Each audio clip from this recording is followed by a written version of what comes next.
My name is Emmett Loverde. I am the screenwriter of a script here at AOF called CODEC.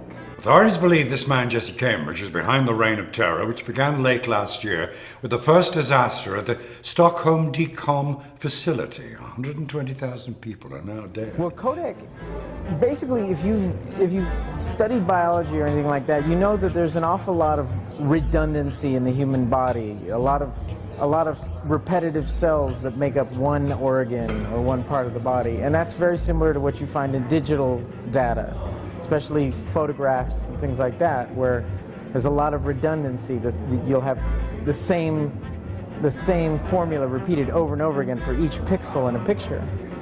And I thought it'd be very intriguing to apply the concept of removing redundant data to a human body. First chance I get, I'm gonna kill you with my bare hands. That wasn't my doing. One of your little escapades killed my sister. Mr. Ranson, only one person has ever broken into CODEC, and it wasn't me. Who was it? You. Earth's population in the near future has gotten so overcrowded that 1/3 of the population is kept in a compressed state at any given moment. That way there's less need for food and less resources, electricity, etc. And this is working very well, except for one thing. All of the codecs that are used to compress people and decompress them are stored in a central computer, and somebody has hacked into it.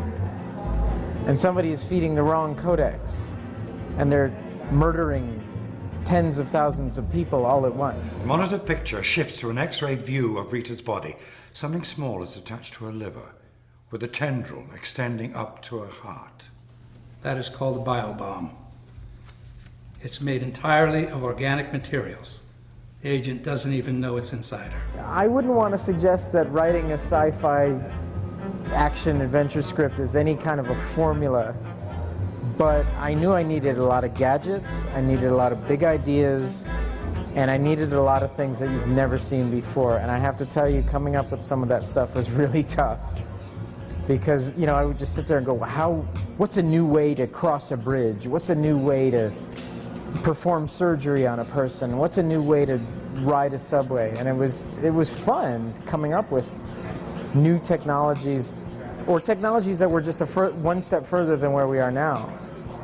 And it's interesting, actually, because some of the things that are in the script are starting to happen, which is, you know, good and bad for me, but it makes me look like a visionary, so I'm happy about that. If that line is cut, her heart stops beating. Then it detonates. If she's compressed, it detonates. If she's excited or threatened, and enough adrenaline is released into her bloodstream, it detonates. The best advice that I can give to an aspiring writer is let nothing stop you. I find often that when I'm working on a screenplay, I actually am also a playwright, and so I dabble in both worlds. And I find a lot of times that inspiration will hit me in the middle of the night. I'll be buzzing and I won't want to go to sleep. I'll just be like, I got an idea. And my best advice, first of all, is when that stuff hits you, just do it. Write it, because first of all, those ideas might not be there in the morning. If you write them down and read them later, you might not know what you were talking about later. Inspiration is one of the most valuable things, and do not let it pass by. That's the best advice I can give to any writer.